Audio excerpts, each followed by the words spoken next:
కృష్ణా జిల్లా కోడూరు మండలంలో శ్రీ కళ్యాణ వెంకటేశ్వర స్వామి వార్షిక బ్రహ్మోత్సవాలు మవ్వ ఉషాద్రపతి చేతుల మీదుగా ఘనంగా ప్రారంభమయ్యాయి.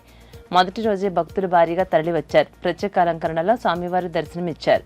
జూన్ 8న కళ్యాణ మహోత్సవం జరుగుతోందని ఆలయ ట్రస్టీ పద్మావతి ప్రసాద్ తెలియజేశారు.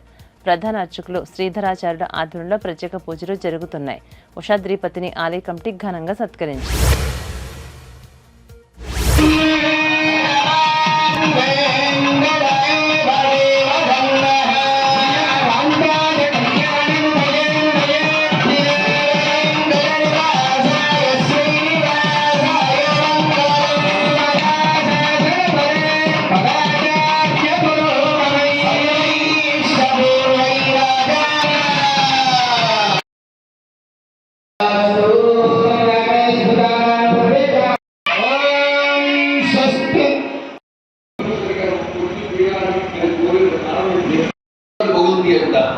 స్వామికి ఏం ప్రమాదం జరుగునోనని అప్పుడు ఆయన పల్లాండు పాడాడు.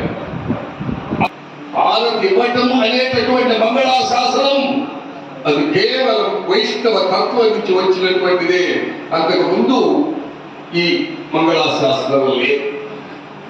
అటువంటి మంగళాశాస్త్రాన్ని అర్చక స్వాములకు ఆచరణ చేయించడం కోట కేశవ పెరుమాళ్ గారు, లక్ష్మీ నారాయణ గారు ఎంతో కాలం నిర్వహించారు.